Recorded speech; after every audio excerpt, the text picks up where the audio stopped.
বিস্তীর্ণ পাহাড় ও অরণ্যে ঘেরা প্রত্যন্ত অঞ্চলে ধীমান ও শঙ্কর নামের দুই বন্ধু তখন এসে পৌঁছেছে এক অতি প্রাকৃত আলোর পিছু করতে করতে।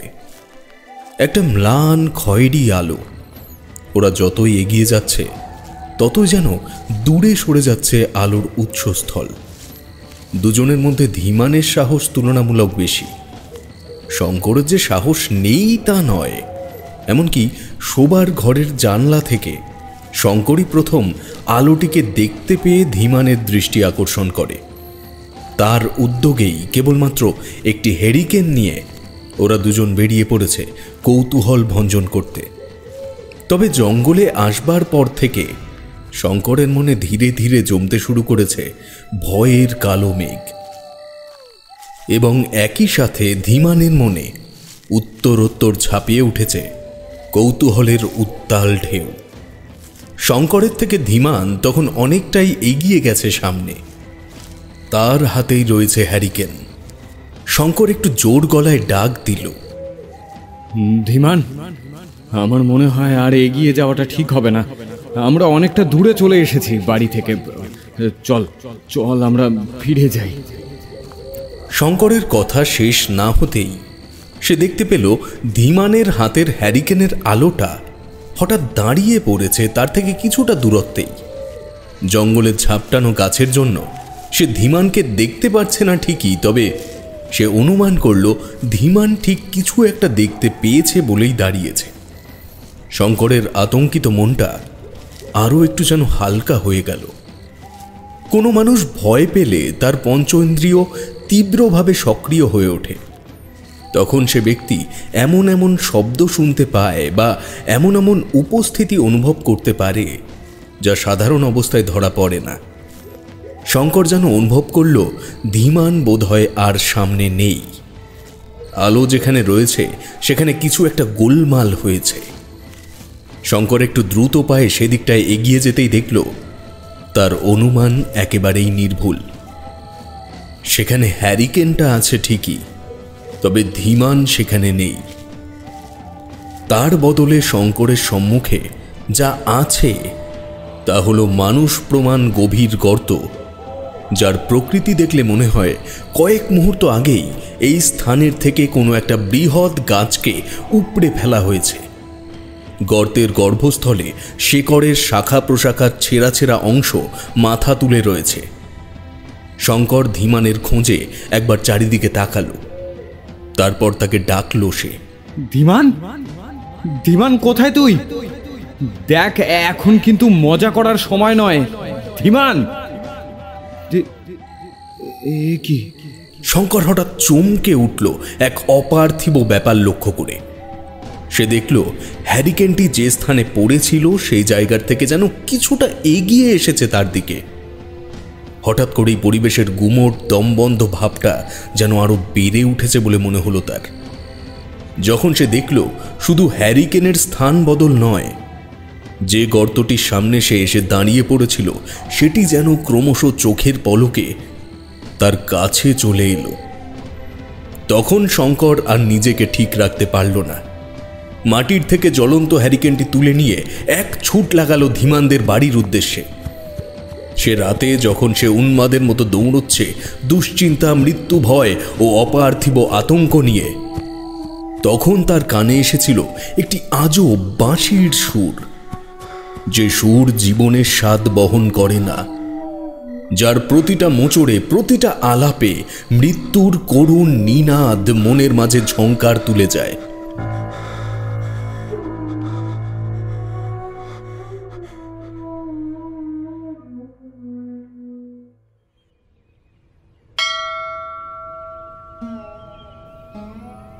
সাল 1927, কলকাতা, মঠ লেন।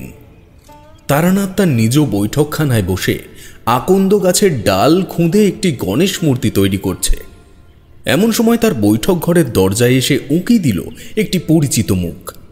সে হাসি মুখে তারানাথের উদ্দেশ্যে প্রণাম জানিয়ে বলল, নমস্কার ঠাকুরমশাই, অনেকদিন পরে আপনার বাড়িতে এলাম। আপনার দেশের থেকে চিঠি এসেছে। তারানাথ একটি কাঁসার থালার উপরে মূর্তিটি নামিয়ে রেখে ধীরে ধীরে এসে দাঁড়ালো দরজার সামনে। বলল, হ্যাঁ সেই আর কি, কোনো কাজের দরকার ছাড়া এই বুড়োকে কারোর মনে পড়ার কথা নয়। সে কি বলছেন ঠাকুরমশাই, আপনার মতো গুণী মানুষের কাছে অকারণে এসে বিরক্তির কারণ কেন হতে যাব? বরং মাঝে মাঝে যে আপনার এরকম দর্শন পাই তাই ভালো। এই একটু আশীর্বাদ করে দিন না ঠাকুরমশাই। এই বলে পিয়ন তার ঝোলার থেকে বের করে তারানাথকে তার চিঠিটি দিল। তারানাথ সেটি হাতে নিয়ে পিয়নের মাথায় হাত রেখে ওম গণগণপতায় নমঃ বক্রতুণ্ড মহাকায় সূর্যকোটি মহাপ্রভা নির্বিঘ্নম কুরু মে দেব সর্বকার্যেষু সর্বদা নমঃ শ্রী বিষ্ণু নমঃ শ্রী। মন্ত্র পড়ে পুনরায় ধীর পায়ে ফিরে এলো নিজের তক্তপোষের কাছে। পিয়ন আরও একবার প্রণাম করে চলে গেল সেখান থেকে। তারানাথ খামের থেকে চিঠিটা বের করে অবাক হলো প্রথমেই। চিঠির প্রেরক তার নিজের রক্তের সম্পর্কের হলেও তার সঙ্গে তারানাথের কথাবার্তা হয়নি বহুকাল।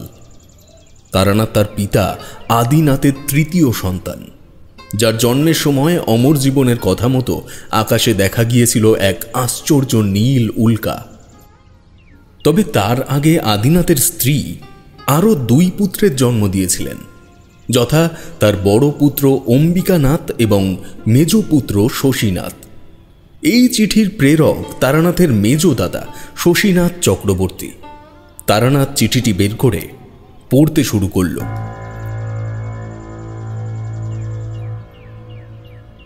তারানাথ, আশা করি তুমি পরিবারবর্গ নিয়ে কুশলেই আছো। এই পত্রের বিষয়বস্তুতে এগোনোর আগে আমি তোমায় বলতে চাই, তুমি পত্রপাঠ চড়ুই টিপে আমার বাড়ির উদ্দেশ্যে রওনা দিও। এবার মূল বিষয়ে আসি।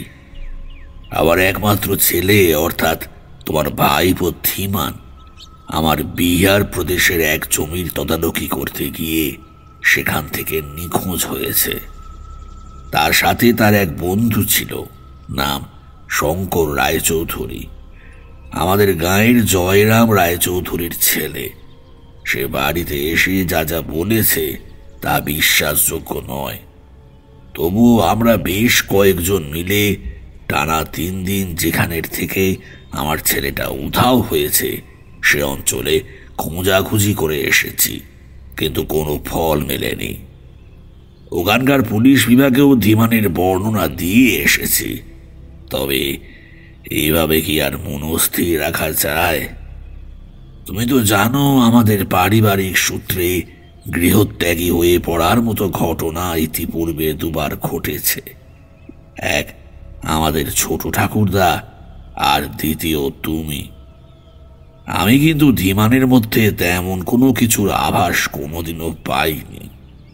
মনটা বড় কু গাইছে তারানাথ। সপ্তাহ 2 কেটে গেল, ছেলেটা ফেরেনি।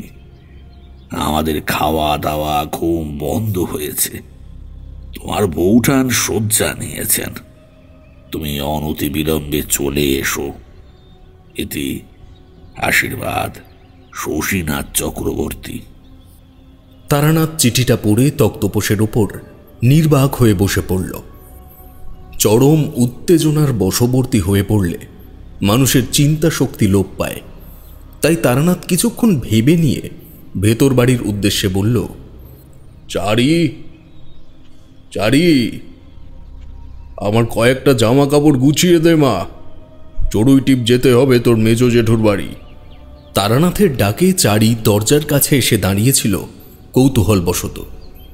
জামাই নিতে এলে পটের উপর দরজার চাবি রেখে চলে যাস, কারণ কবে ফিরবো বলতে পারছি না। ফিরে এসে চিঠি মারফত জানিয়ে দেব সব। বাবার দুশ্চিন্তাগ্রস্ত চেহারার সঙ্গে সে ভালোভাবেই পরিচিত। তাই যখন দেখল তারানাথ ভ্রুকুটি করে স্থির হয়ে বৈঠক ঘরের কড়ি কাঠের দিকে চেয়ে রয়েছে, তখন সে আর কোনো প্রশ্ন করবার ভরসা পেল না। তারানাথ সেদিন দুপুর বেলাতেই কোনো রকমে 2টো ভাত দাঁতে কেটে হুগলিগামী প্যাসেঞ্জার ট্রেন ধরে বেরিয়ে পড়ল তার মেজ দাদা শশীনাথের বাড়ির উদ্দেশ্যে। তারানাথের বাবা কাকাদের প্রজন্ম শেষ হতে না হতেই প্রত্যেক ভাইয়েরা পৈতৃক সম্পত্তি ভাগ বাটোয়ারা করে যার যার সম্পত্তি বিক্রি বাট্টা করে এক একজন এক এক জায়গায় চলে গেছে। কেবল তারানাথের ভাগেরটুকু পৈতৃক ভদ্রাসনের স্মৃতিস্বরূপ টিকে রয়েছে রামজয়পুরের বাহিরগাছি গ্রামে। তারানাথ সন্ধ্যার একটু আগে আগেই পৌঁছালো শশীনাথের বাড়িতে। এই বাড়িতে ইতিপূর্বে সে সপরিবারে মাত্র একবারই এসেছিল, তাও এই ধীমানের অর্থাৎ এই ভাইপোর 5 বছরের জন্মবার্ষিকীতে। তাছাড়াও চড়ুইটি গ্রাম তাদের গ্রামের বাড়ির থেকে বেশি দূর নয়। বাড়ির উঠোনে পা রাখতেই তারানাথ দেখতে পেল উঠোনের এক প্রান্তে খাটিয়ার ওপর বসে আছে তার দাদা শশীনাথ এবং আরও একটি অল্প বয়সী ছেলে। তারানাথের দিকে চোখ পড়তেই তার দাদা উঠে দাঁড়ালো খাটিয়া ছেড়ে, বলল, তারানাথ, এসেছিস ভাই? আমি একটু হলেও বুকের ভেতরে বল পেলাম। কি হলো বল দেখি? কার নজর লেগে গেল আমার পরিবারের ওপর যে ছেলেটা এভাবে নিখোঁজ হয়ে গেল? তারানাথ ভালো করে নিজের দাদাকে দেখল একবার। সাম্প্রতিক দুশ্চিন্তায় শশীনাথের উঁচু লম্বা চেহারাটা একেবারে চুপসে গেছে। কয়েকদিনের মধ্যেই যেন আরও কিছুটা বৃদ্ধ হয়ে গেছে সে। তারানাথ বলল, দাদা, তুই শান্ত হ, ধৈর্য রাখ, ধীমান ঠিক ফিরে আসবে। তারানাথ, তুইও আমায় একইভাবে সান্ত্বনা দিচ্ছিস? এই কথাটা তো সারা গাঁয়ের মানুষ বলছে। ধীরে ধীরে মন এখন শঙ্করের কথাই বিশ্বাস করতে শুরু করেছে। শশীনাথ নতমস্তকে তার পাশে দাঁড়িয়ে থাকা অল্প বয়সী ছেলেটির কাঁধে হাত রেখে শেষের কথাটি বলল। কাজেই তারানাথ বুঝতে পারল এই ছেলেটির নামই শঙ্কর। শশীনাথ আরও বলল, আমি নিশ্চিত ধীমানের কিছু একটা হয়েছে তারানাথ, নইলে ও বাবা মাকে দুশ্চিন্তা দেওয়ার ছেলে নয়।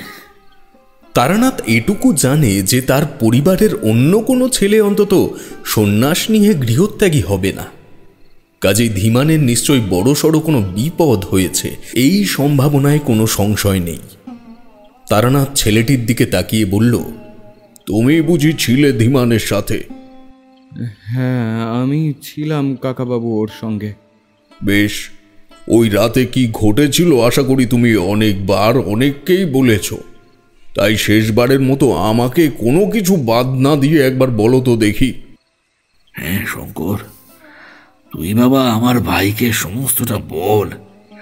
আমার মনে হয় এখন যদি কেউ কিছু করতে পারে তা ওই পারবে, না হলে আর কোনো বৈধ রাস্তা আমাদের কাছে নেই।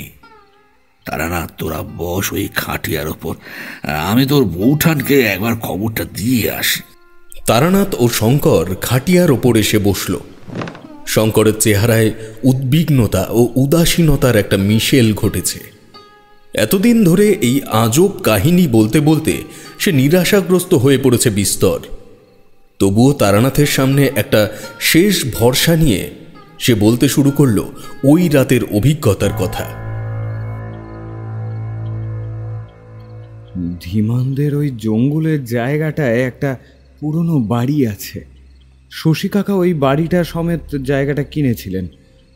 সে বাড়িতে দেখাশোনা করে ওখানকার স্থানীয় একটা লোক, নাম ভজুয়া। শুধু বাড়ির নয়, ওখানকার জায়গা জমির দেখভাল ওই লোকটাই করে। শশী কাকা ধীমানকে পাঠালেন একবার জায়গাটা তদারকি করে আসবার জন্যে, সঙ্গে সে আমাকেও নিয়ে গেল। ওখানকার কিছু গাছ কেটে বিক্রি করবার ব্যাপারে কাকারই ওই বিহারি কোনো এক সদাগরের সঙ্গে কথাবার্তা হয়েছিল। সব কিছু ঠিকঠাক। আমরা ওখানে গিয়ে 2 দিন কাটিয়ে ফেলেছি।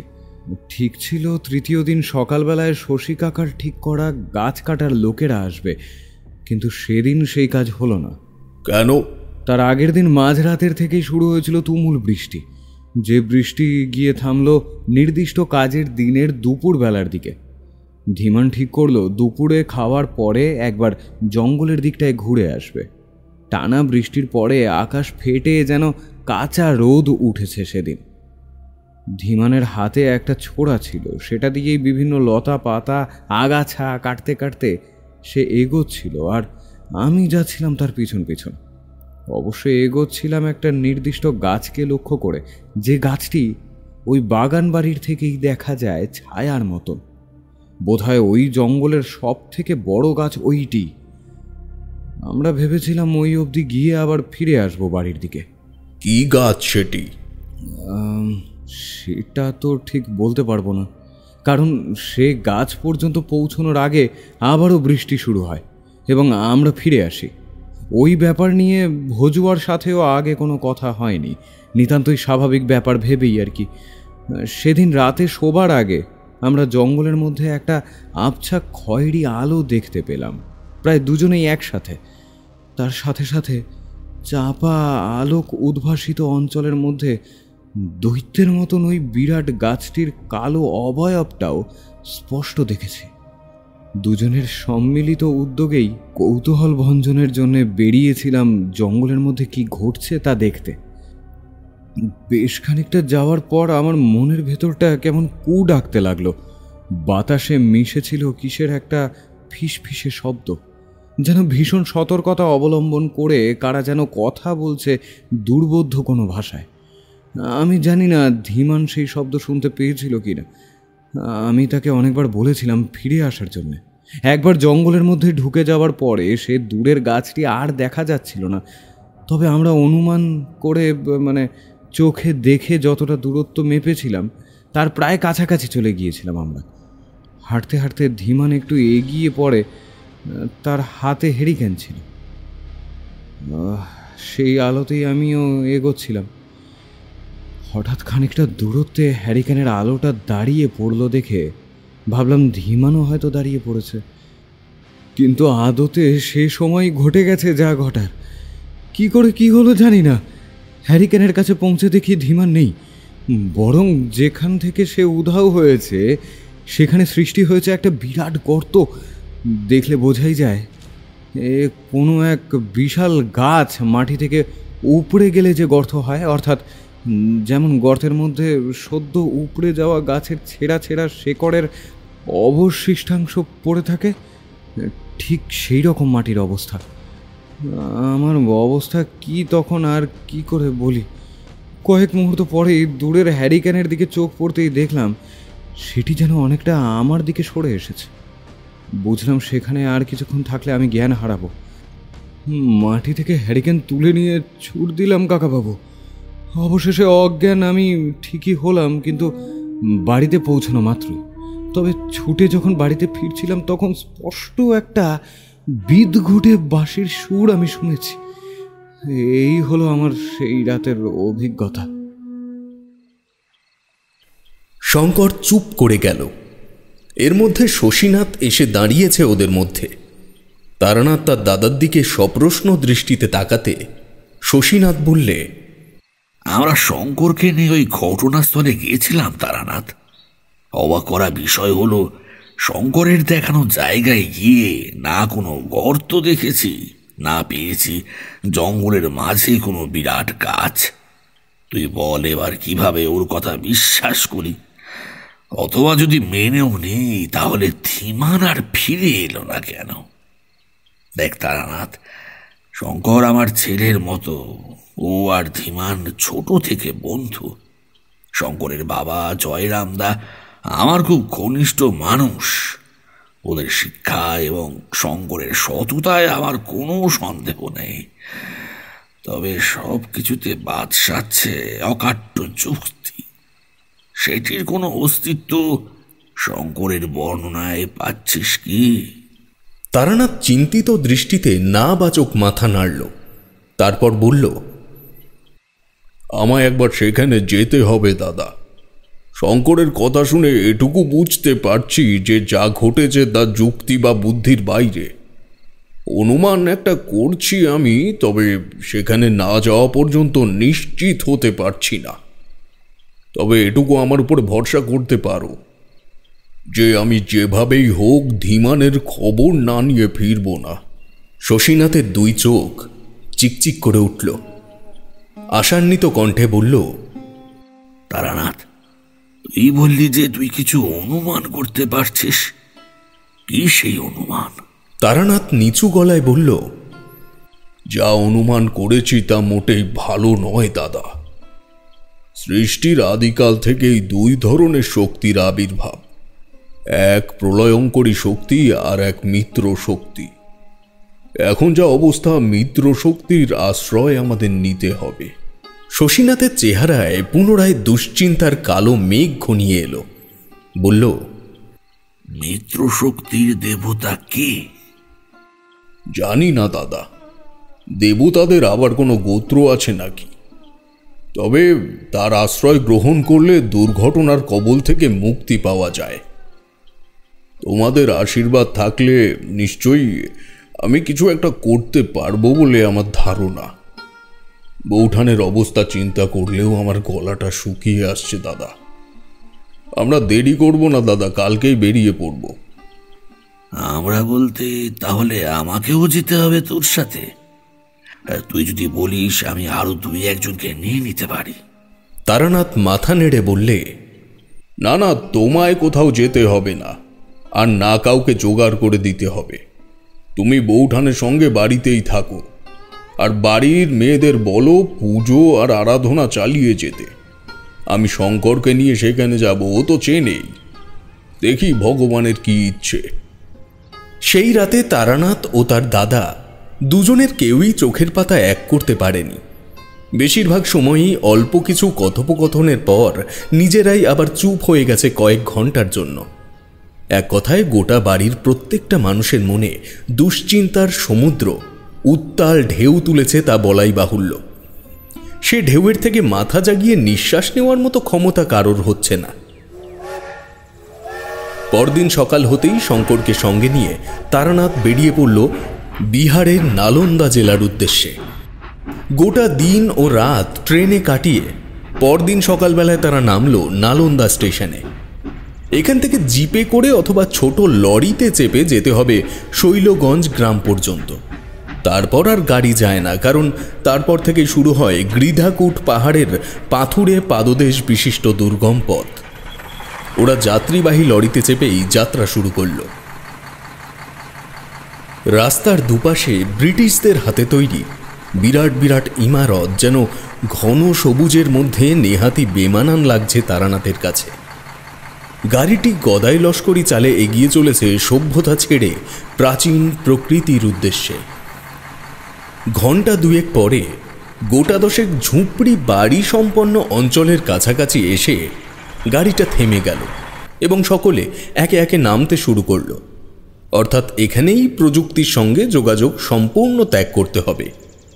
শঙ্কর গাড়ি থেকে নেমে ভাড়া মিটিয়ে বলল, এই গ্রামেই ভোজুয়ার বাড়ি। আপনি এখানে দাঁড়ান কাকাবাবু, আমি ওকে গিয়ে ডেকে আনি। ও যদি আমাদের সঙ্গে যায় তো যাবে, নইলে আমি চাবি নিয়ে চলে আসব। তারানাথ দাঁড়িয়ে দাঁড়িয়ে দেখতে লাগলো অনতি দূরেই দাঁড়িয়ে থাকা গৃধাকূট পাহাড়ের প্রধান শাখার সঙ্গে গজিয়ে ওঠা ছোট ছোট নাম না জানা পাহাড়গুলিকে। চারিদিকে পাহাড়ে ঘেরা অঞ্চলের মাঝে ঐশ্বরিকভাবে গজিয়ে উঠেছে একটা ছোট্ট গ্রাম। গ্রামকে কেন্দ্র করে অসংখ্য পায়ে হাঁটা পথ চলে গেছে আশেপাশের জঙ্গলের ভেতরে। শঙ্কর ফিরে এলো মিনিট খানিকের মধ্যেই। ওরা হাঁটা শুরু করলো গ্রাম ছাড়িয়ে জঙ্গলের ভেতরে একটা পায়ে হাঁটা রাস্তা ধরে। পথের দুপাশে বেগুনি সাদা কমলা ফুলওয়ালা পুটুস গাছের ঝোপ। পাহাড়ি অঞ্চলে একটা বিশিষ্ট প্রভাতী আমেজ আছে। কড়া রোদ্দুর উঠে তা এখনো মিলিয়ে যায়নি। বেশ খানিকক্ষণ হাঁটার পর ওই পায়ে হাঁটা রাস্তা ধরেই টালি ছাওয়া একটা ভগ্নপ্রায় বাংলো প্যাটার্নের বাড়ির সামনে গিয়ে ওরা থামল। শঙ্কর একটু দ্রুত এগিয়ে গিয়ে 2 থাক সিঁড়ি পেরিয়ে বারান্দায় উঠে একটি দরজার শেকলে লাগানো তালা খুলতে খুলতে বলল, শশী কাকার কাছেই শুনেছি এই বাড়িটা নাকি কোনো ব্রিটিশ সাহেবের বাগান বাড়ি ছিল। তবে সে এখানে বেশি দিন এসে থাকতে পারেনি। এখানকারই কোনো এক জমিদারের কাছে পরবর্তীতে জায়গা জমি বেচে চলে যায়। তারপরেও এই জায়গা 2 হাত ঘুরেছে। অবশেষে কাকা বিহারের কোনো এক বন্ধুর সূত্রে খোঁজ পেয়ে এই জমি কিনেছে। শঙ্কর দরজা খুলে ভেতরে ঢুকল। আসুন আসুন কাকাবাবু, এই ঘরেই আমি আর ধীমান ছিলাম। তারানাথের কিন্তু শঙ্করের কথায় আর কোনো মন নেই। তার দৃষ্টি সন্দিগ্ধ ও সজাগ হয়ে পড়ছে আশেপাশের গোটা জঙ্গলটায়। সিমডেগায় বিভূতি গিয়ে যে অভিজ্ঞতার সম্মুখীন হয়েছিল, যে পরিবেশের সম্মুখীন হয়েছিল, তার সঙ্গে এই জঙ্গলের প্রকৃতির কোনো ভেদাভেদ নেই। তবে কি তারানাথ যা অনুমান করেছিল ঠিক তাই? এই গৃধাকূট পাহাড়ের ঘন জঙ্গল বেষ্টিত অঞ্চলে অরণ্যের অপদেবতা পাসাংমারা কি জেগে উঠেছে? জনমানবহীন ঘন বনানীর অভ্যন্তরীণ কোনো শব্দ নেই সেখানে। ভয়ঙ্কর সম্ভাবনার ঘন জালে বৃদ্ধ তারানাথের সারা শরীর তখন আড়ষ্ট হয়ে পড়েছে। যুবক বয়সে তার যে ভয়শূন্য রক্তস্রোত ছিল, যে তেজের বহিঃপ্রকাশ ছিল, তা তো এখন আর নেই। অর্থোপার্জনের ফিকিরে কত অর্জিত শক্তি সে হারিয়ে ফেলেছে। তারানাথের এই প্রথমবার কেমন যেন অসহায় বোধ হল নিজেকে। পুনরায় শঙ্করের ডাকে সে যেন চমকে উঠল। কাকাবাবু, দাঁড়িয়ে রইলেন যে, আসুন ভিতরে। তারানাথ ঘরের ভেতরে এলো। সে ঘরে কাঠের চৌকি, জলের কুঁজো ছাড়া আর যেগুলো আছে তা হলো একটা পায়া ভাঙা বেঞ্চ এবং একটা ঘুণে ধরা কাঠের আলমারি। তারানাথ চারিদিকে চোখ বুলিয়ে নিয়ে বলল, কোন জানলার থেকে তোমরা আলো দেখতে পেয়েছিলে? ঘরটির দুটো জানালা, একটি কাঠের দরজাটির ঠিক পাশেই এবং অন্যটি চৌকি যে দেওয়ালের সঙ্গে মিশিয়ে রাখা তার ঠিক মাঝামাঝি। শঙ্কর ওই জানলার কাছে গিয়ে দাঁড়িয়ে বলল, এই জানলা দিয়ে কাকাবাবু। আর শুধু আলো নয়, এই জানলা থেকে ওই বিরাট গাছটিও দেখেছিলাম সেই রাত্রে। সারাদিন বৃষ্টি হয়েছিল সেদিন, তবে রাতের বেলায় আকাশ ভর্তি তারা ছিল, তাই আমাদের দুজনের কারোরই দৃষ্টি এড়ায়নি ওই গাছটা। আলোটা এমনভাবে উঠেছিল যে দেখে মনে হচ্ছিল ঠিক ওই গাছটার গোড়াতেই বোধ হয় কোনো একটা ঘটনা ঘটছে রাতের অন্ধকারে। কিন্তু সেই রাত্রির পরে যখন আমার জ্ঞান ফেরে, তারপর থেকে আর ওই গাছটিকে দেখিনি। তারানাথ বাইরের দিকে তাকিয়েছিল অনেকক্ষণ ওই জানলা দিয়ে। তারপর একটা দীর্ঘ নিঃশ্বাস ছেড়ে চৌকির ওপরে সে বসল। শঙ্কর মাটির খুঁড়িতে জল এনে তারানাথের হাতে দিয়ে বলল, ভজুয়া খুব একটা সন্তুষ্ট হয়নি আমার আশায়। আসল কথা, ও খুব শোকাহত ধীমানের ব্যাপারটা নিয়ে স্বাভাবিকভাবেই। তবুও বলল বাড়িতেই রান্নাবান্না করে আমাদের জন্য খাবার দিয়ে যাবে দুপুরের ভেতরেই। ওকে টাকা পয়সা দিয়ে এসেছি। শশী কাকা আমায় দিয়েছিল আসবার সময়, খাওয়া খরচের টাকা আর কি। কাকাবাবু, ধীমানকে পাওয়া যাবে কিনা বলতে পারেন? মানে কোথায় বা যাবে ও? নিশ্চয়ই সবাইকে হেনস্থা করবার জন্যই এমন বাজে একটা কীর্তি করেছে। তারানাথ এই কথার কোনো উত্তর দিল না। ওই দেরাজে কি আছে? ওখানে কিছু ইঁদুরে খাওয়া, ধুলো ময়লায় জর্জরিত খাতাপত্র ছাড়া আর অন্য কিছুই নেই। ভজুয়া বলে ওগুলো ওই ব্রিটিশ সাহেবের সময়ের কাগজপত্র। আলমারির দরজাটা এমনিতেই দুর্বল ছিল, তার উপর ধীমানকে খোঁজবার উদ্দেশ্যে যারাই এসেছে প্রত্যেকে সমস্ত কিছু খুলে পড়ে দেখেছে, তাই আরও দুর্বল হয়ে গেছে ওর পাল্লাগুলো। কোনো রকমে ঠেকিয়ে রাখা আছে দুটো পাল্লা। তারানাথ আর কোনো কথা বলল না। কাঁধের পুটলি নামিয়ে রেখে এক খুঁড়ি জল আগে গলায় ঢেলে নিল। পুনরায় খুঁড়ি ভর্তি করে বারান্দায় গিয়ে নিজের চোখ মুখে একবার জল দিয়ে ঘরে ফিরে এলো। বাড়িতে দাদার চিঠি পাওয়ার পর যতটুকু দুর্ভাবনা তার মাথায় এসেছিল, সে দুর্ভাবনা সময়ের সাথে সাথে বাড়তে বাড়তে এই মুহূর্তে দুর্ভাবনাটা দুর্ঘটনার নিশ্চিত সম্ভাবনায় পরিণত হয়েছে। না, আর সম্ভাবনা পোষণ করে চলার সময় নেই। সে বললে, চলো শঙ্কর, আমায় নিয়ে চলো এবার সেখানে যেখানের থেকে তুমি ছুটে পালিয়ে এসেছিলে। সে জায়গা কি তুমি নিশ্চিত চিনতে পেরেছিলে পরে? নিশ্চিত না, চিনলেও সময়ের অনুমান করে হেঁটে যেতে পারি সেদিকে। আগেও সবাইকে দেখাতে নিয়ে গিয়েছি। তাছাড়া বললাম না, সেদিন দুপুরে ওই রাস্তা ধরেই ছোট ছোট আগাছা কাটতে কাটতে ধীমান এগিয়েছিল, তাই সেসব চিহ্ন আর পথরেখা দেখে আমি নিয়ে যেতে পারবো। নিজের মুখে আর কি বলবো, তবুও বলি, পুরোপুরি চিনতে পারতাম কাকাবাবু, কারণ আমার স্মরণশক্তি অত্যন্ত প্রবল। তবে সেই রাতে যে আলো দেখে এগোচ্ছিলাম আমরা দুজনে, সে আলো যেন আমাদের এগিয়ে যাওয়ার সাথে সাথে পিছিয়ে যাচ্ছিল, তাই আমার অনুমানে অল্প অল্প সংশয় আছে। কিন্তু তাতে কি, যা দেখেছিলাম তা তো আর নেই। পুলিশ সহ আমাদের গ্রামের বহু মানুষ এখানে এসে তন্ন তন্ন করে খুঁজেছে প্রায় গোটা জঙ্গল, কিন্তু না, কোথাও কোনো রকম আর চিহ্ন বা সেই গাছ নেই। বেশ, তাহলে সম্ভাব্য সেই জায়গাতেই নিয়ে চলো আমায়। জঙ্গলটা একটু ভালো করে না দেখা পর্যন্ত কাজ শুরু করতে পারবো না। শঙ্কর মনে মনে রোমাঞ্চ অনুভব করল তারানাথের কথায়। কি কাজ শুরু করবে তারানাথ তা দেখবার জন্য ওর মনের ভেতরটা চঞ্চল হয়ে উঠল। হাজার হোক ধীমান তো তার একমাত্র প্রিয় বন্ধু, তাকে পুনরায় চোখের সামনে দেখার জন্যে শঙ্করের আকাঙ্ক্ষার সীমা নেই। এক একজন এক এক দৃষ্টিভঙ্গিতে ধীমানের অন্তর্ধানের ব্যাপারটা কল্পনা করেছে, তবে আসল অলৌকিক প্রেক্ষাপটে তো শঙ্কর নিজে ছিল, তাই তার অবস্থাটা কিছুতেই সে কাউকে বোঝাতে পারছে না। তবে তারানাথকে তার বেশ লেগেছে। তারানাথকে দেখে কেন জানি না শঙ্করের মনে হয়েছে যদি একমাত্র কোনো মানুষ ধীমানকে ফিরিয়ে আনতে পারে সে হলো এই মানুষটি। তারানাথকে নিয়ে শঙ্কর বেরিয়ে পড়ল উক্ত জঙ্গলের উদ্দেশ্যে। কিছুটা এগোনোর পর শঙ্কর বলল, কাকাবাবু, এই জঙ্গলের এইরকম থমথমে ভাবটা আগে কিন্তু ছিল না। ওই রাতের পর থেকে এরকম একটা গুমোট ভাব হয়ে গেছে এই দিকটা। এই যে এসব গাছের কাটা অংশগুলো দেখছেন না, এইগুলো ধীমানি করেছিল। তারানাথ শঙ্করের কথা শুনতে শুনতে ও চারিদিকে সজাগ দৃষ্টি ফেলতে ফেলতে এগিয়ে চলেছে। ইতিমধ্যে অনেকবার এই পথে লোকজন এসে খোঁজাখুঁজি করে গেছে, কাজেই জঙ্গলের রাস্তাটা এখন অনেকটাই চওড়া এবং স্পষ্ট। যে জায়গা পর্যন্ত শঙ্কর তারানাথকে নিয়ে গিয়ে দাঁড়িয়ে গেল সে জায়গাটা ওই বাড়িটার থেকে বেশি দূরে নয়, তবে ঘটনার দিন রাতে এই জায়গাটাই অনেক দূর বলে মনে হয়েছিল শঙ্করের। শঙ্কর বলল, এই জায়গাটায় কাকাবাবু, এর আশেপাশেই কোথাও একটা বিরাট গর্ত ছিল, কিন্তু দেখুন সেরকম কোনো চিহ্ন আছে কি আর? আমি জানি কাকাবাবু, আমায় অনেকেই বিশ্বাস করছে না। অনেকে এটাই মনে করছে যে আমি নিজের হাতে নিশ্চয়ই ধীমানের কোনো ক্ষতি করে দিয়ে এখন বিভিন্ন রকম ভনিতা করছি।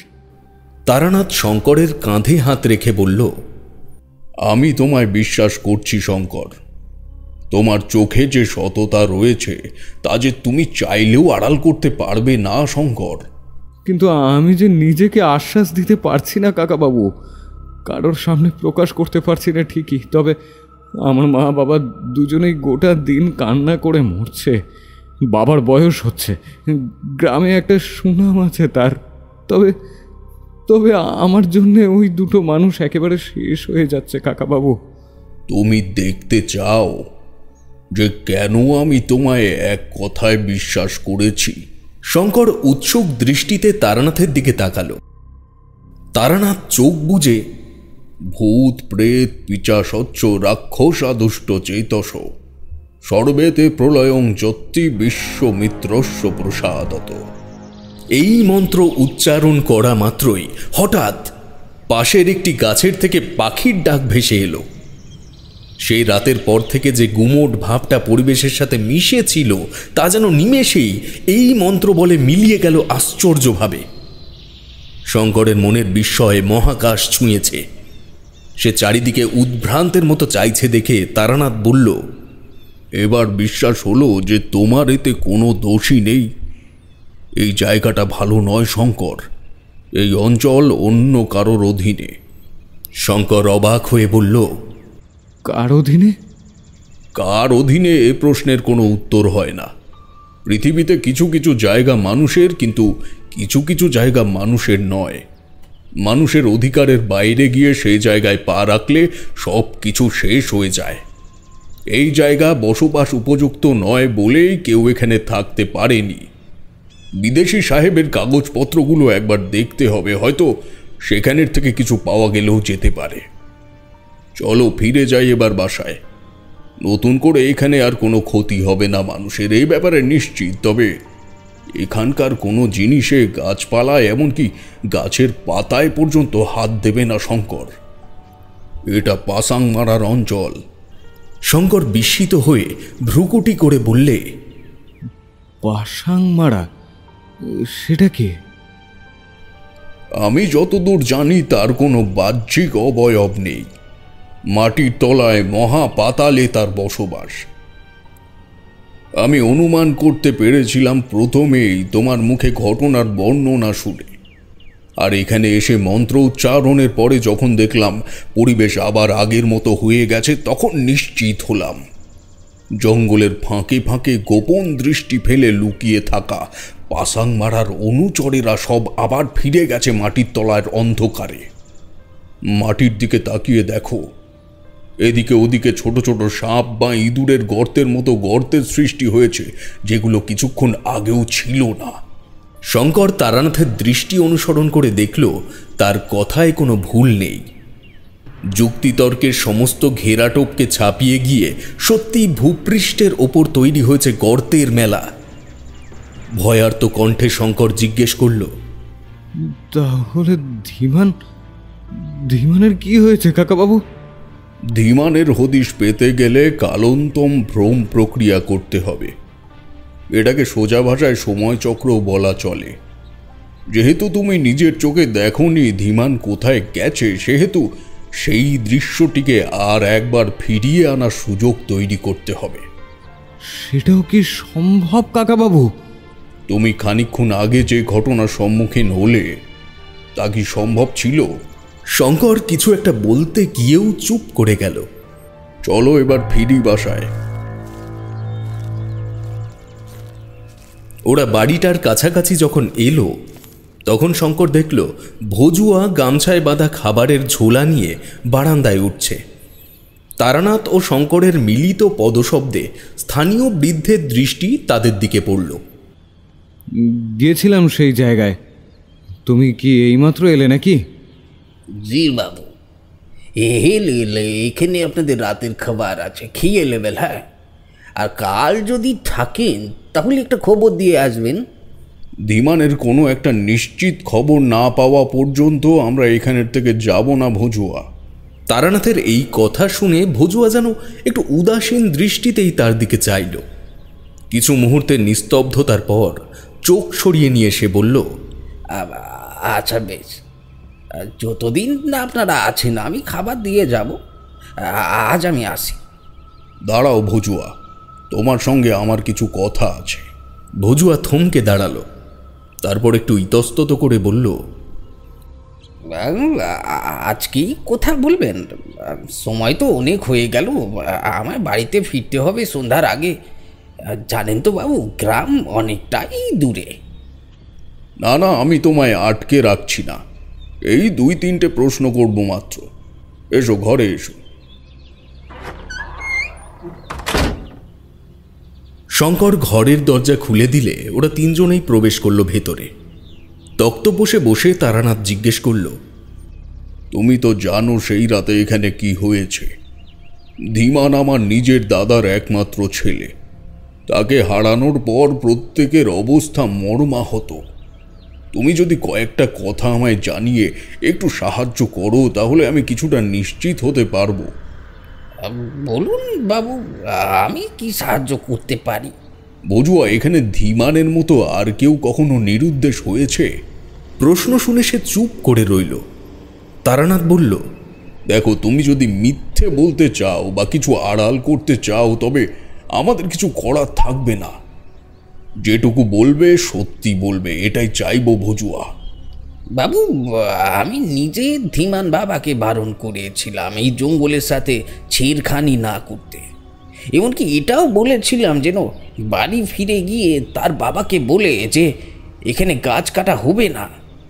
আমি বিপদের কোথাও বলেছিলাম, কিন্তু সে বিশ্বাস করেনি। তুমি বা ধীমান কেউ আমায় এই কথা বলনি? এই কথা প্রথম যেদিন তোমরা এসেছিলে সেদিনের।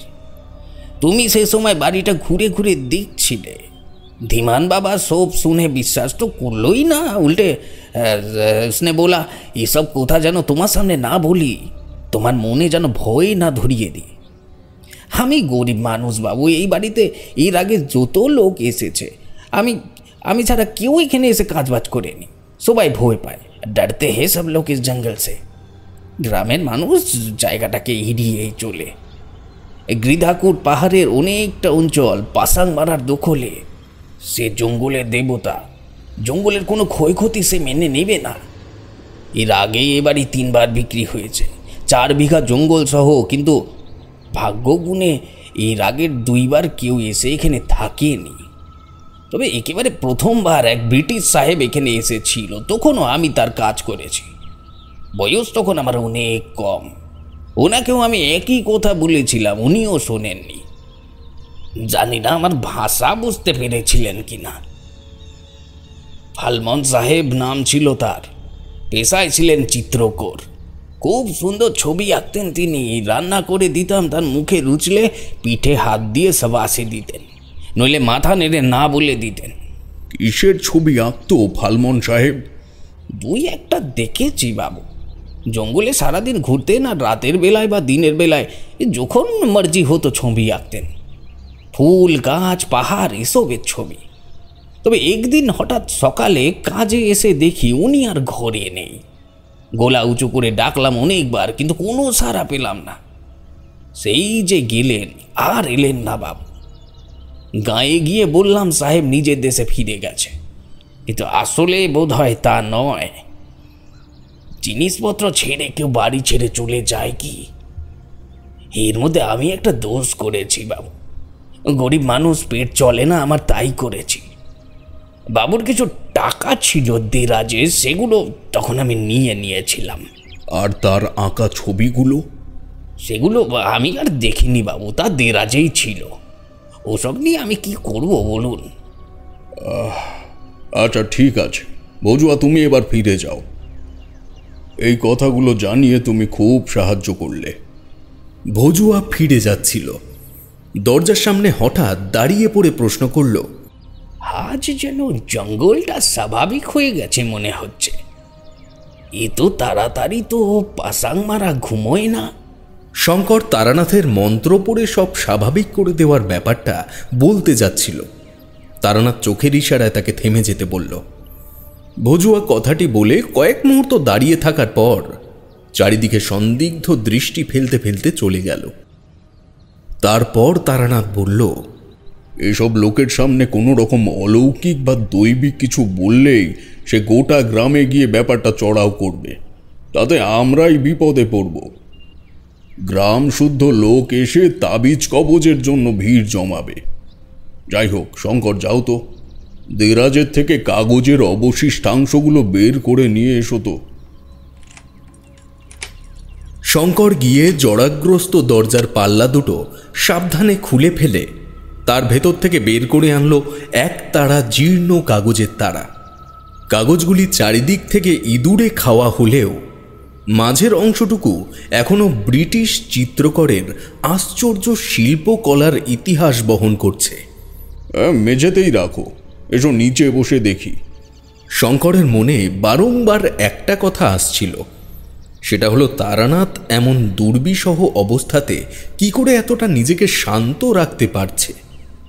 কাগজগুলি নিয়ে ওরা মেঝেতে বসল। সেগুলি বয়সের ভারে হলদে হয়ে গেলেও ছবিগুলি কিন্তু এখনো জীবন্ত। একের পর এক কি আশ্চর্য রকম সুন্দর বন্য জন্তু, জানোয়ার, বিচিত্র ফুল, এমনকি যে বাড়িতে তারা এখন বসে রয়েছে সেই বাড়িটারও ছবি এঁকেছিলেন ব্রিটিশ সাহেব।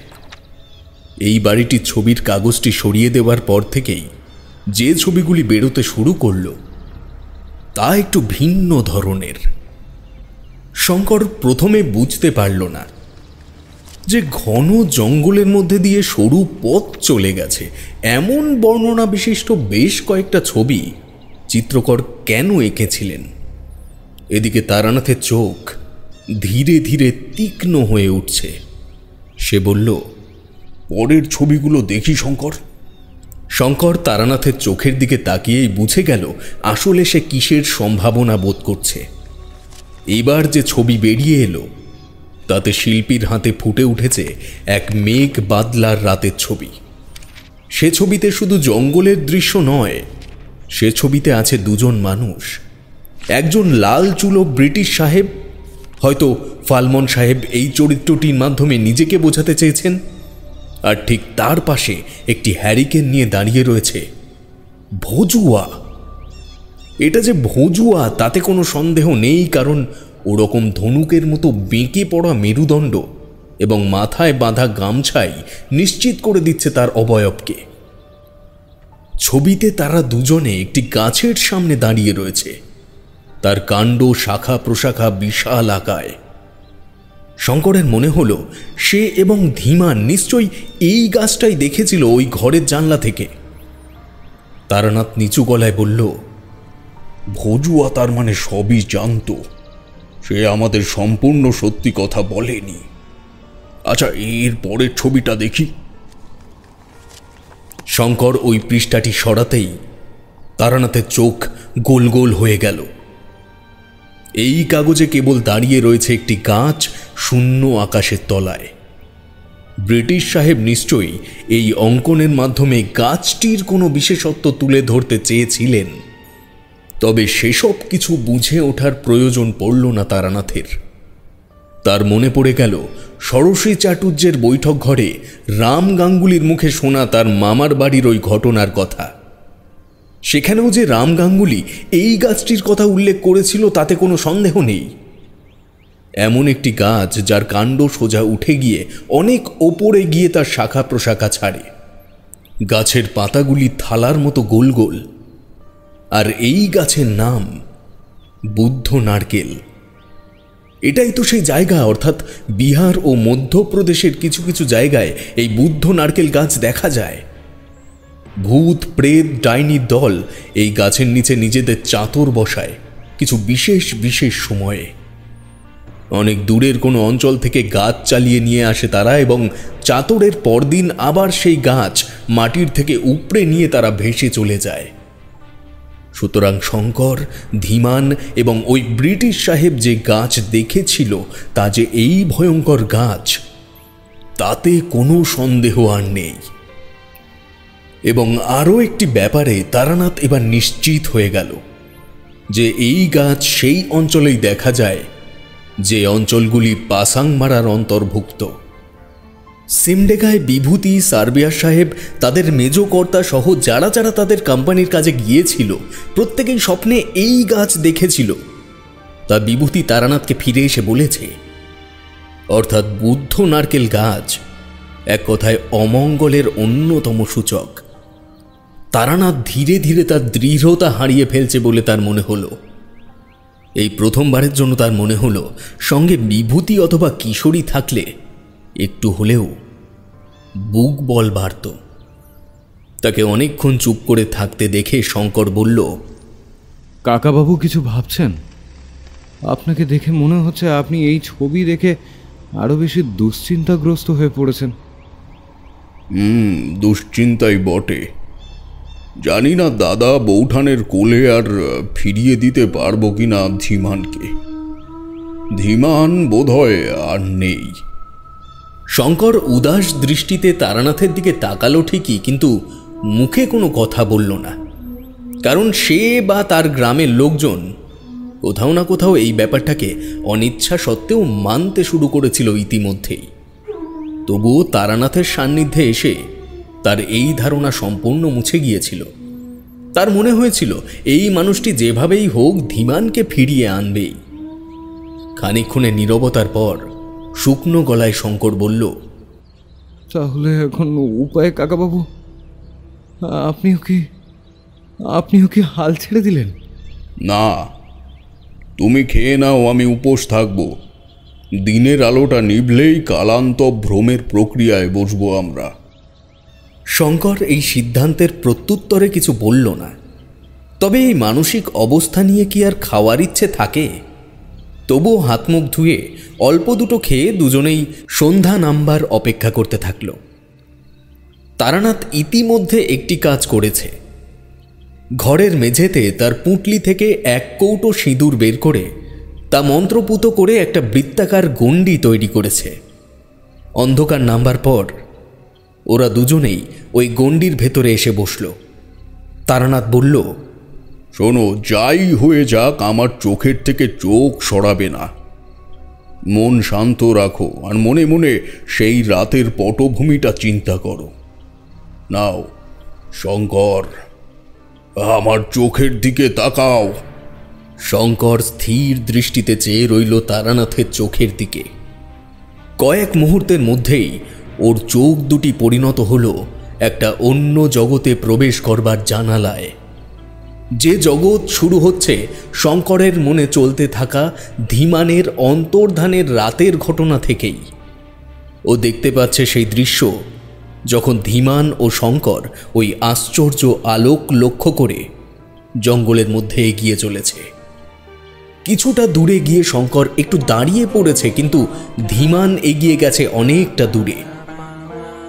শঙ্করের দৃষ্টি কিন্তু এখন তাদের দুজনের গতিবিধি স্পষ্ট দেখতে পাচ্ছে।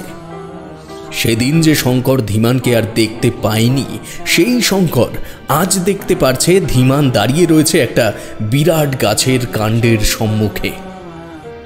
এই গাছটির ছবি তো সে ব্রিটিশ শিল্পীর ছবিতেও দেখেছে, অর্থাৎ সেই বুদ্ধ নারকেল গাছ।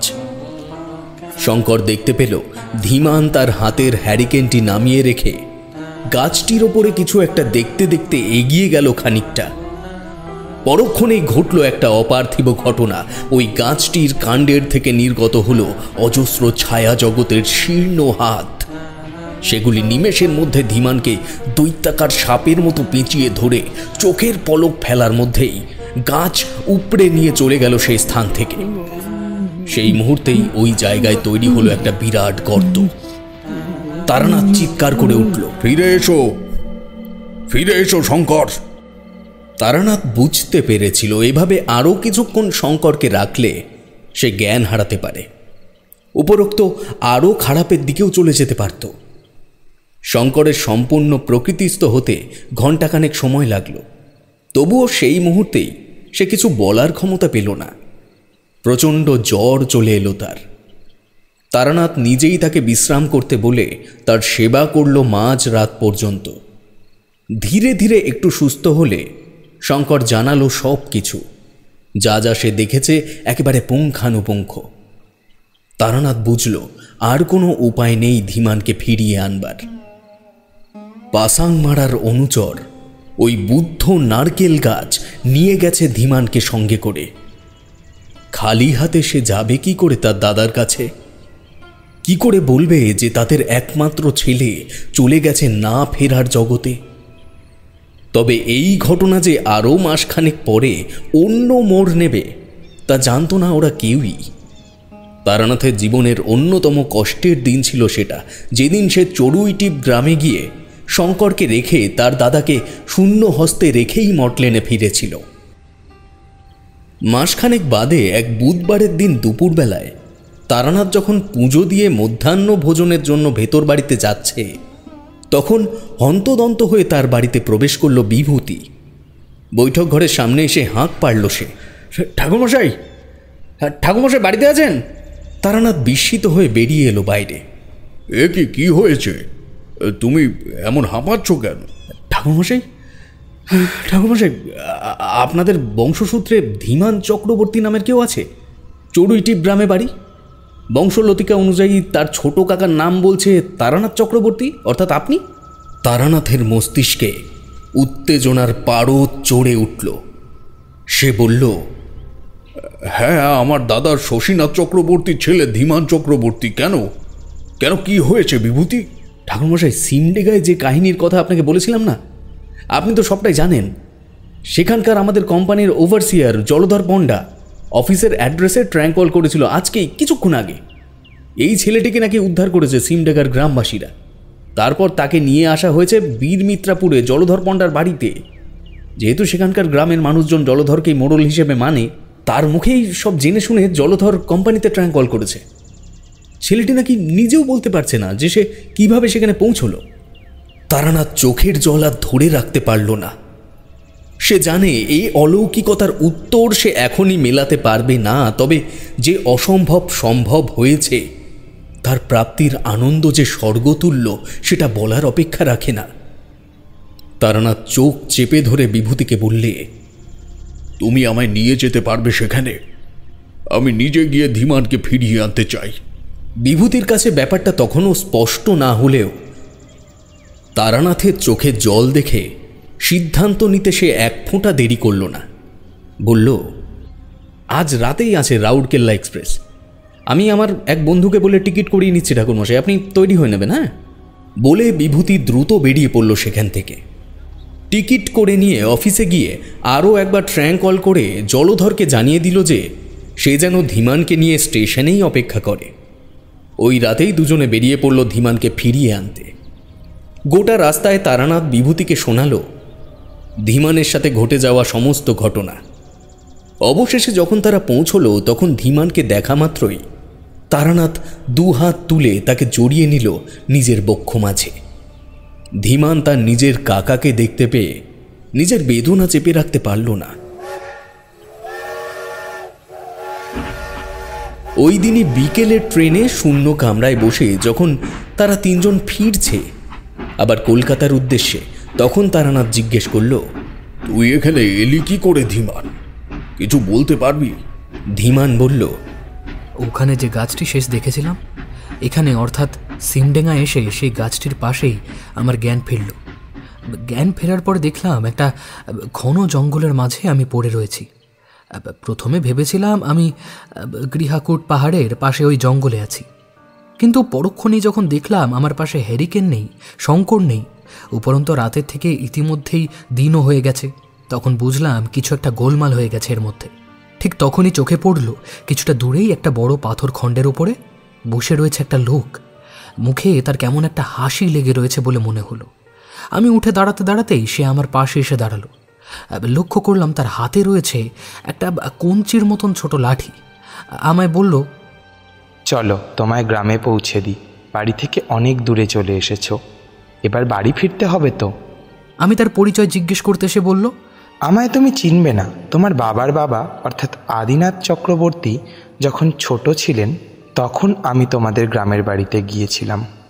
তোমার ছোট কাকা তারানাথকেও আমি চিনি।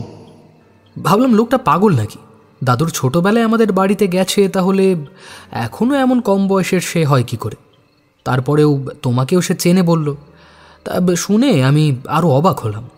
তার নাম জিজ্ঞেস করতে সে বলল, আমার নাম মৃত্যুঞ্জয়। তোমার পরিবারকে আমি ভালো করেই চিনি, তাই তোমায় এ যাত্রা বাঁচিয়ে দিলাম। তবে মনে রেখো, লোভে পাপ, পাপে মৃত্যু। এই কথাটা বলার পর আমি আর তাকে কোনো প্রশ্ন করতে পারলাম না। কেন? তুই কিসের লোভ করেছিস? হ্যাঁ, করেছি কাকা, করেছি, লোভ একটা করেছি। ভজুয়ার কথা শুনে জঙ্গলের মাঝে ওই রাতে গিয়েছিলাম কোনো এক প্রাচীন গুপ্তধনের খোঁজে। সে বলেছিল কোনো এক ব্রিটিশ সাহেব নাকি তার প্রচুর ধনভাণ্ডার রেখে গিয়েছে ওই বিরাট গাছের গোড়ায়। আমি সেই কারণেই আলো দেখতে পেয়ে দ্রুত গিয়েছিলাম ওই রাতে। ভেবেছিলাম কেউ বুঝি আমার আগে গিয়ে ওই ধনে ভাগ বসাচ্ছে। ভজুয়া বলেছিল ওর 3 কাল 1 কালে ঠেকেছে, সে কি করবে গুপ্তধন নিয়ে। আসলে ওর উদ্দেশ্য অন্য ছিল, তবে আমায় মেরে ওর কি লাভ হতো? ওর উদ্দেশ্য স্পষ্টতই অন্য ছিল। সে শঙ্করকে বলেছে সম্পূর্ণ অন্য কথা, এমনকি আমাকেও। চলো আগে ফিরে যাই তোমায় নিয়ে চড়ুইটিপ, তারপর ওর ব্যবস্থা হবে।